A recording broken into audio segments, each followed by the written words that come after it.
once you put things or systems in one place and having one kind of direction on links, these fraud issues will be done with. Because with a system, it's whatever you input, it helps in reducing these, because most of the thing why fraud started in land transaction and all that is because data is in different formats.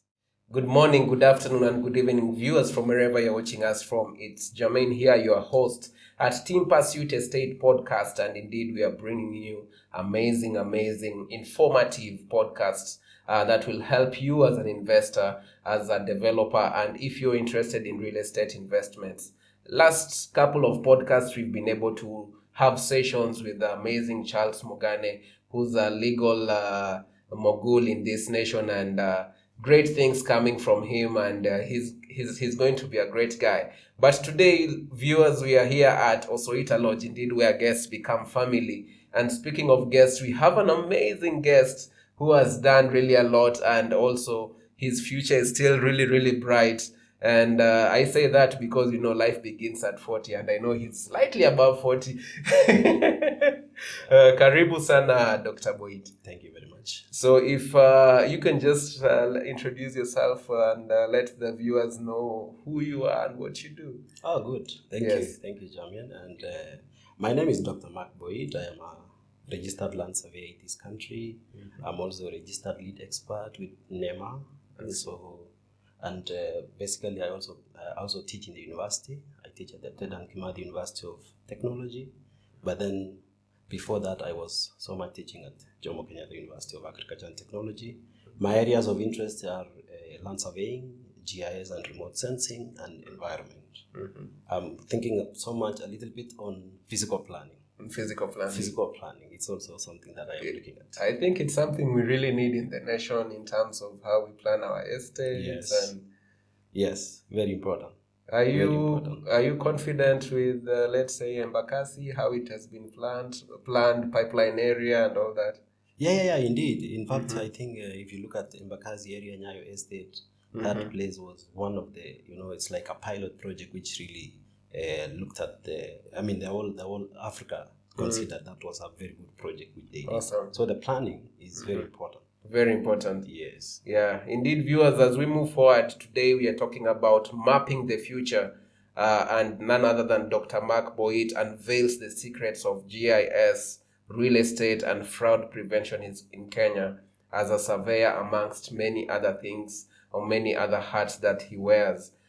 So there is this thing of geomapping going on. Yeah. Maybe if you can shed a little light on for our viewers to understand what's happening with that. Yeah, thank you. So geomapping is essentially putting or referencing information data into one kind of system which can be understood by so many. Earlier, it was land surveying was more of utilizing coordinate systems which somehow people could not understand.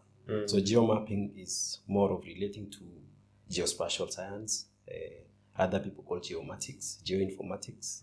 All these are just the same. But then if we have a good reference where with your phone, you can easily even look at it, even if you are a layman, you can actually understand and know. So referencing all these into one system and having this to be shared on platforms to so many people will really help.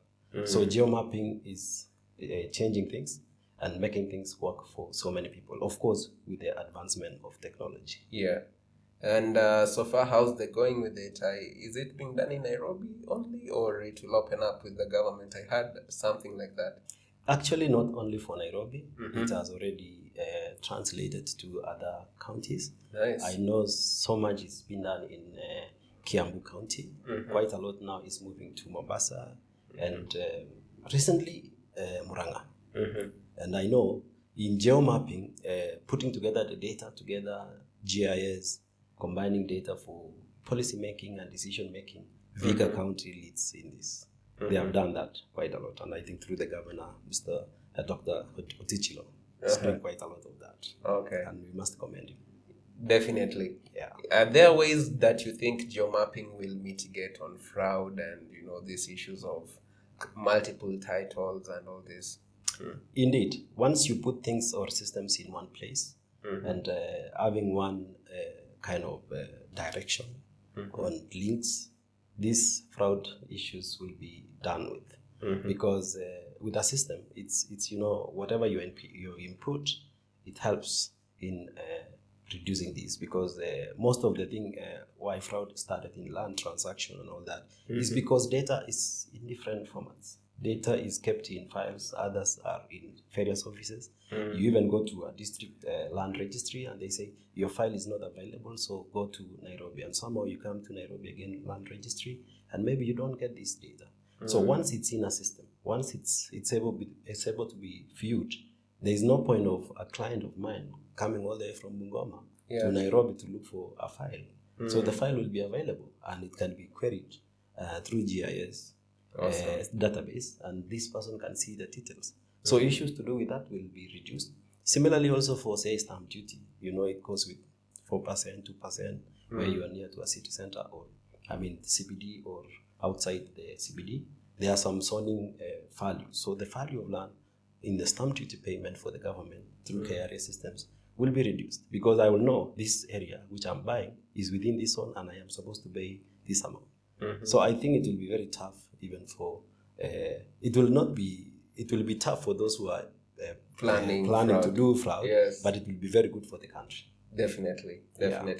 As a seasoned and land surveyor, can you share insights into how the role of surveyors contributes to real estate sector in Kenya?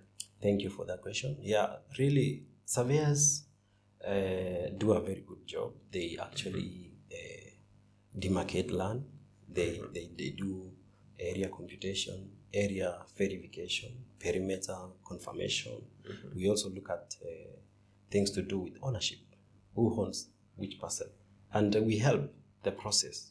If you are a developer, you are an investor, you are interested in some specific area of maybe buying land or developing land, we guide you from the start. And then you do due diligence, because that's what I normally tell people, clients, that it's important to do that. If you don't do that, you will have trouble in the end. At the end of the day, you say, why did I not do this? But then the problem is in the industry, we are also facing our challenges. Like there are people who practice like surveyors, but they are not surveyors. So it is really important that the land surveyor does quality checks for you the work, but this surveyor should also be checked. Yes. And how do we check them? I said earlier, I am registered with ISK. So you can go to the ISK portal and look for my name, search for my name. I'm also registered with the NEMA, so you can still go there. So all these registered surveyors, licensed surveyors, I am yet to be licensed, so I'm going there. It's also a process. Yes. But then those are always registered. So checking them, you can visit their portal. Yes. In regards to the real estate sector has a lot to do with partnerships and collaborations.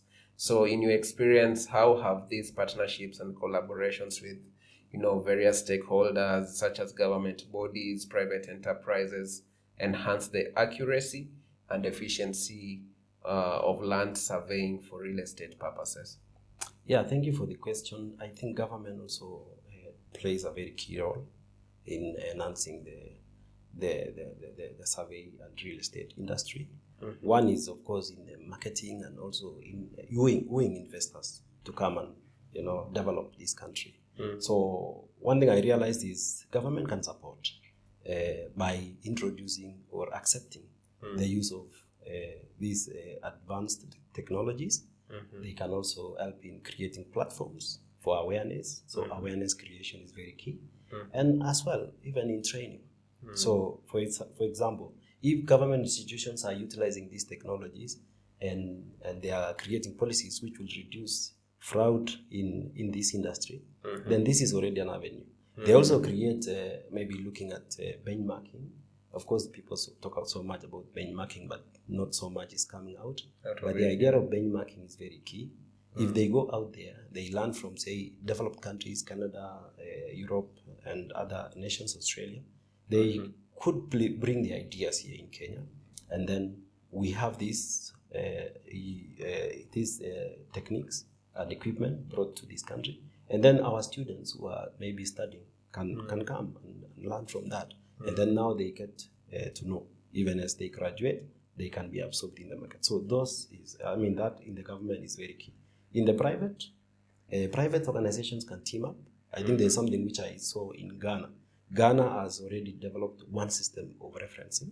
Nice. And I realized that all over in we rely on measuring accuracy. You said accuracy. So accurate point locations, even using the GPS, the global position system, to define a position into 1 millimeter is very important. Confirming that, Ghana is doing great. And I realized they have used private sectors to access and maybe get clearance for them to position what we call reference stations. So here in Kenya, we call them CORs. So these COR or CORS are systems which are reference for the country. So a surveyor can just come to here in maybe Nairobi or somewhere in Nairobi, Rongai, and they are able to measure without using so many equipment and not putting so many surveyors in the industry. So I believe private partnership is important so that we can all enhance the accuracy that is required, because private sector also, they do quite a lot. They are even advanced, I can say. Yeah. What some of the challenges that we face? Every place has a challenge, and in the challenge we grow. What are some of the challenges as land surveyors that you face when mapping and assessing properties in Kenya? Also now that there's that transition into GIS and all these things, these centralized systems that we are trying to create for the nation. What were some of the challenges that you've experienced, and how have you dealt with them? Yeah, one of the challenges is maybe in the registration. Apart from what surveyors do, surveyors would submit detailed information about a property, but when it gets there for registration, because other people can handle this work, would be through the land registry and the registrars. Sometimes I wonder how they can allocate one property to have so many names, ownership. So that is actually a big challenge in the industry, because it's the same property which surveyor surveyed, but then when you go there, you hear this one as a title, another organization as a title, or another individual as a title. So we feel like, what happened on the way? So registration is very challenging. And if we do away with that in some of the areas which they are known for this, then things will be easy. The other part is we have an issue with them, which I've been thinking, if we can harmonize some of the policies, it will really help. For example, somebody buys property and they say this property is bounded by a river. So maybe he has bought a quarter or an eighth, so that's small. So when they want to develop, there are some regulations which say do not develop 6 meters from the center of the river. So if this person now is pushed, then they are being told again 30 meters into or outside the river. Then this person will have no land. So those are some of the challenges. So if we can define and set policies which are working for everyone, then it makes sense. Yeah. And then I said earlier, we still have quite a number of people who call themselves land surveyors, but they are not land surveyors. So they need to become They need to be, yes. So we need to do something. Of course, the Institution of Surveyors of Kenya is doing that great because they have registration. But you, as an individual, if you're looking for a land surveyor, check them. Otherwise, you will end up in trouble. Giving your money, and the guy will switch off his phone and you will never find them. You'll never find them. And then also due diligence is important. Yes. So that you reduce that. Mitigate the risks. Yeah, mitigate the risks. Yeah, thank you. Technology, and you've talked about technology there a bit. Given the increasing concerns about fraud in real estate transactions, how can advanced technologies, I know you've talked about this, but I'd just like to stress it again, advanced technologies, including GIS and remote sensings, be utilized for fraud prevention? Yeah, I think I mentioned some few things. If we put things in, if we put a system which is working and it's able to give us an output in real time, then the best. For example, a search. If you're doing land search, you don't have to. You just submit, and then immediately the result is out, like M-Pesa. Yeah. M-Pesa, you send money and the other person receives. Yes. So if we get to that, it really Level, helps. it helps. And then this system should be reliable. Mm. So reliability is also important. Apart from being efficient, we are looking at reliability. It should be reliable so that in case of any challenges, we don't get to a point where it's delayed or the system is down. So we need to have that unless there's power issue, but reliability is very, very important. And then the technology, it's good to embrace technologies. It's good to always figure out and see whether this will work for us. If it has worked for other countries or other nations which are developed, why not us? So this will really, really change even the issues. And I said earlier, fraud issues will be reduced. Yes. And is there a way this system can be in the area of challenges around, registration? Is there a way this system can be linked to registration so that if person Y has already registered for land allocation A, then there's no one else who can come and register because the system already acknowledges? Actually, this is what is happening now, even in Nairobi. I think the people who are submitting for registration for titles, they are, I think at the moment it's either a licensed surveyor or a lawyer. All these are registered, only two. Even me at the moment, I cannot submit. I have to use my the person I work with, and I'm working under a licensed surveyor who will now submit my works, and then registration can happen. A lawyer or a licensed surveyor? Yes, at the moment. So the system is well structured, unless we don't follow those. And then this can now be translated to other counties. All the counties will work. So it's not like your job as a district land surveyor will be cleared away, you no longer have a job. It is that you will have a job, but then you monitor the system to work. That will make sense. True that. Yes. True that. Your experience as a land surveyor, maybe you've come up on the ground, there is a certain property and you see it and you're like, have you come across properties that your client is asking for something, for services in it, for your services in it, and you realize this property might be having an issue? How do you deal with such cases? Yeah, thank you. Yeah, I think quite a number. And not so many, but quite a number have experienced that. There's some tension anyway when you do some work, and first of all, when you get to experience that the property you are sent to has issues.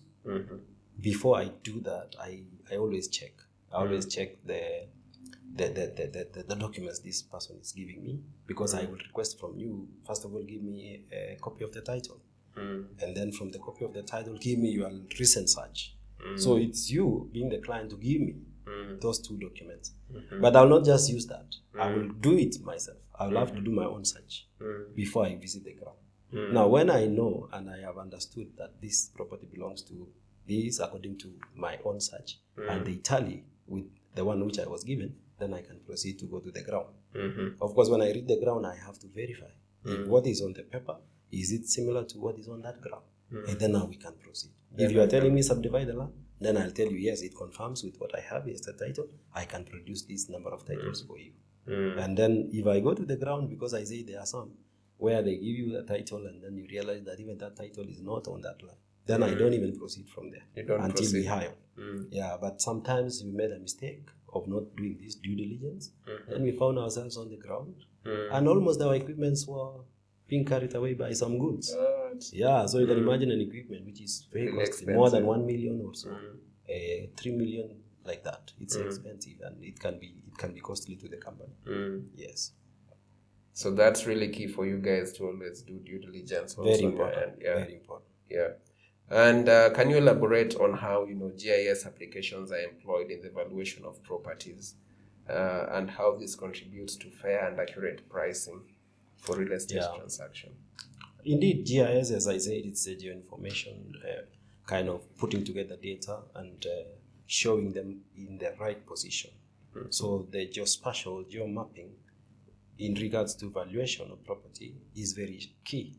I know valuers are not using it, and I think I want to urge some of them to start using it. Yes. And even the valuers who have done land economics, I think I would like them to come to class, because I am also lecturing. So they should come to my GIS and remote sensing class, because it's important. If we put properties together, like for example, in Rongai or in Kituzuru or in Kilimani, put together in one single layer map. And then we know that we are specifically looking at this in this specific area. All that properties around there, it's important. Because now you'll use the GIS as placing this in the right area or location, and then again using the satellite image, which is a remote sensed image.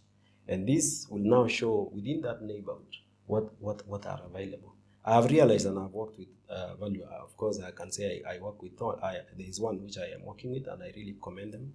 This is Region Management Limited, where I'm also a director there, in the board. Yeah, and I think we are hoping to have them here too. Well, I will. Value will be here. Awesome. Region Management. Awesome. And so they are using the Google Earth. They actually see the property, and then now they see around what is happening there and who is developing what. Now this will determine the value, because again, you cannot property valuation can be done using the title and visiting the area, but you may not easily know if this area has some developments which are or neighborhood to some very key institutions, which might now increase the value or reduce the value. Yeah. So those are very key. So having a widespread, you can do what you call proximity analysis, what you call overlay analysis. You can put together. You can even say, okay, this property is close to a railway station or SGR which is being developed by 10 kilometers or 5 kilometers or 2 kilometers. Then the value changes. But then if you don't know that, and you don't know the location of these utilities and infrastructure, then you can undervalue the property. True. Yes. True that. As a land surveyor, you people engage a lot with the community a lot. Yeah. And as you said, at times you find goons and you find wild or harsh reception. At times you find good reception. Yeah. How does your work as a land surveyor impact local communities, especially in terms of property rights, access to land resources, and also the biggest challenge that is now here is succession, family succession, and all this. One thing, of course, we don't get these platforms. I think from the community, we rarely get those platforms. Of course, I can tell you even where we are now. So I don't know whether you know whether there is any barasa coming up anytime now. But in the communities out there, they have barasas. Yes. So these local community barasas are important through the chief. So the chief calls for those barasas, and in the same forum, we have enlightened them to give professionals. If I'm around, I will always give some talk, and this talk would be very important. Sensitize the people on tree conservation, sensitize the people of in areas not to cultivate even beyond the riparian areas. We tell them about that, and then now sensitize them the need for checking their land, doing the search and confirming beacons and ensuring they have properties there. And one thing I can mention as an example is I was involved with some project which I was supporting, more of an NGO, and it is through the Kenya Wildlife Conservancy Association in Baringo. So what the Baringo is supported by Kenya Wildlife Conservation Association. They have set about 14 conservancy areas, conservancies. These are owned by the communities. So the community didn't know, or most of those communities didn't know that this thing can help them. So I spearheaded the guidance for them to be able to have those conservancies registered under some title.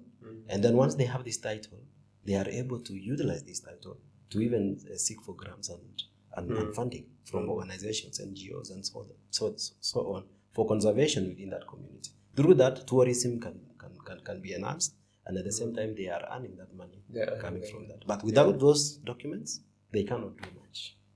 Yeah, and that's so true.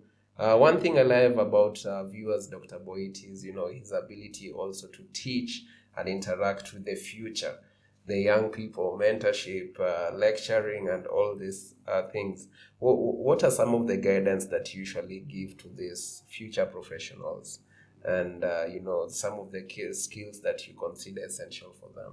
Yeah, so as I teach, I always tell my students to do the right thing every time. Whether they are students, whether they will be surveyors, whether they will be what, they have to always do the right thing wherever they are. So I always tell them accuracy is also key, because it is all about what you are providing. People would want to use it later. They want to utilize what you have given to them as a professional, and it is important that it should be accurate. The other part is I would always urge our students to even become or be registered as student members of a body, professional body.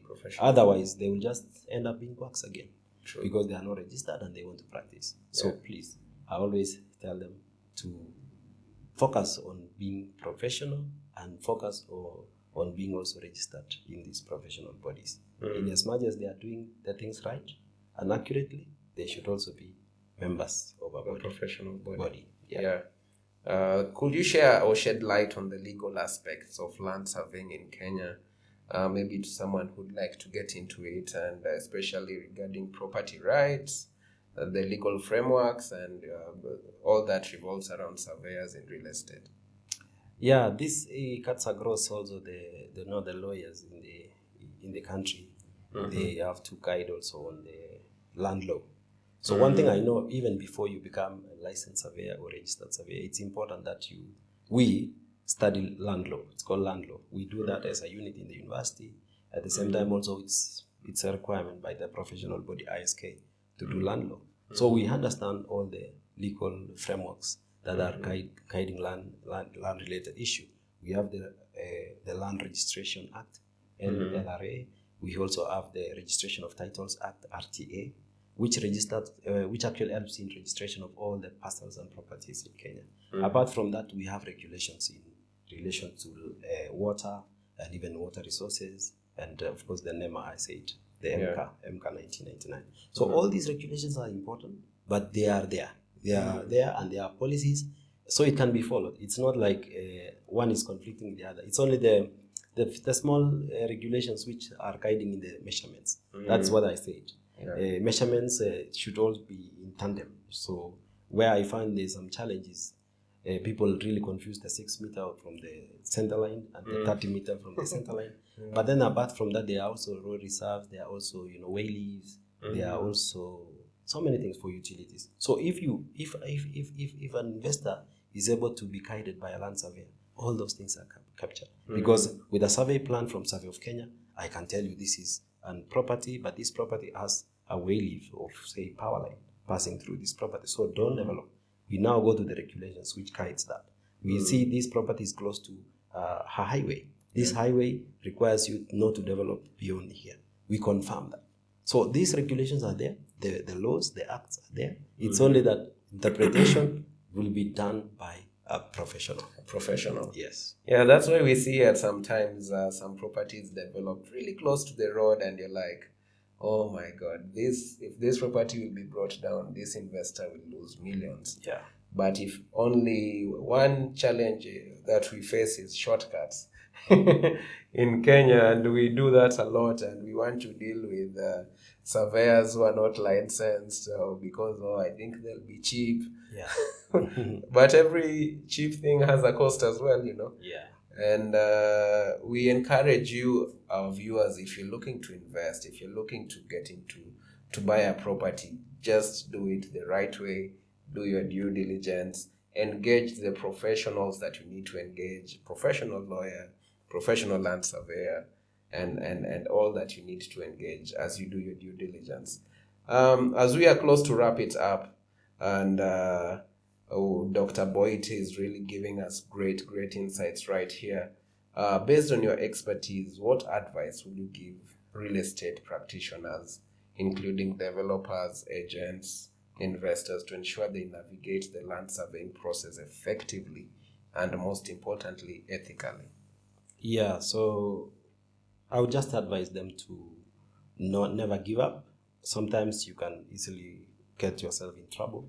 You can do the wrong thing, but then in reality, never give up. So just go, again, focus on utilizing the professions who are in the industry and do the right thing, and you will not go wrong.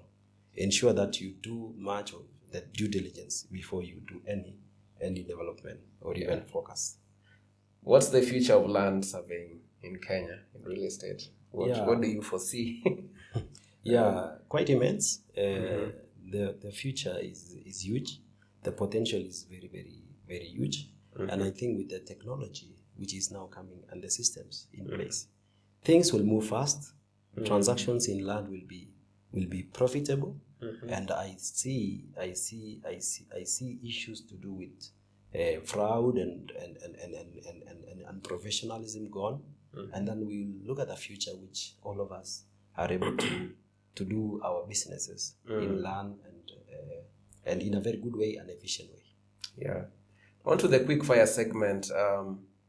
I know you already mentioned Ghana, but if there is any place in the world that you'd like to explore and visit and check on the GIS applications and all that, where would you like to visit?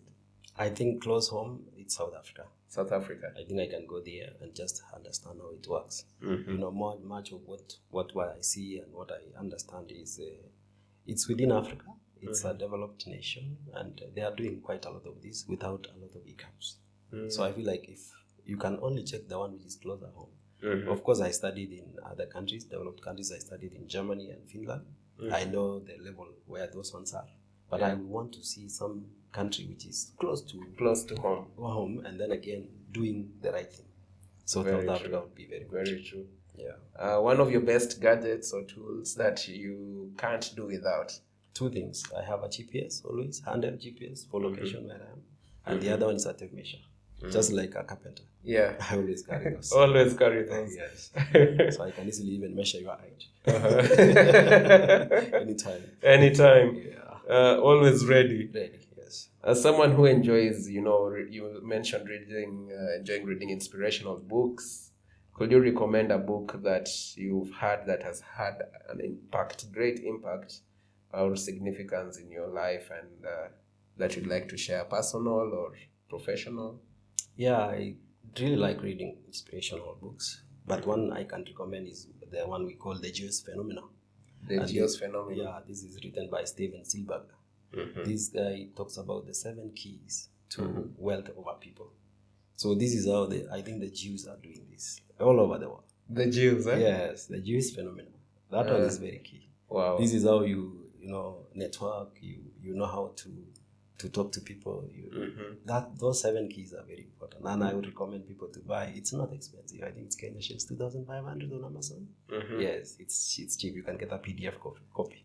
3,000? Around 3,000 Kenyan shillings. Nice. That's for a hard copy. Yeah, PDF. Oh, PDF. Yeah, hard copies. I think it might go to 4,000. 4,000. Yeah. Nice. The GIS Phenomenal viewers, get that book. Beyond your professional roles, are there any hidden talents or hobbies that you like to surprise us with? Yeah, indeed. Yeah. So, I like jogging. So it's also good for my health. And I like also hiking. So I've done Mount Longonot. I've done it. I normally do every year Mount Kilimanjaro here. We normally go with a group. Because I am part of Sitam Assemblies member.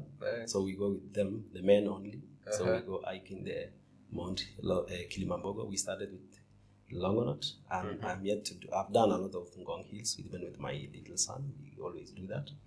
Maybe the next one would be Aberdares and Mount Kenya and the other part. But one thing they don't know about me now. Yes. Yeah, the very hidden one. They don't know that I can sing. They don't know that I can sing. I used to be in the choir. What? In high school. Even you don't know. Yes. So nice. That's what they don't know. I can sing. I love music. Yes, I like listening to music. So at home at times you find yourself singing? Singing, yeah. In the bathroom a little bit. But I'm a tenor voice. I'm not the bass. Nice. Yeah, that's what people don't know. Very few. Maybe only the high school people. My classmates in high school. Your classmates in high school. Because they know I used to go to the choir. Wow. It's actually the thing which brought me to Nairobi. The first one. The first time to come to Nairobi was through, being a member of the choir, school choir, high school choir. Wow. That was the first time I stepped into Nairobi, and I liked this city. Yes. And you said I have to come back. No, I came back for my studies. And now I'm staying here. You are staying here. Yes, I'm practicing here. Yes, I'm awesome. lecturing around here. Awesome.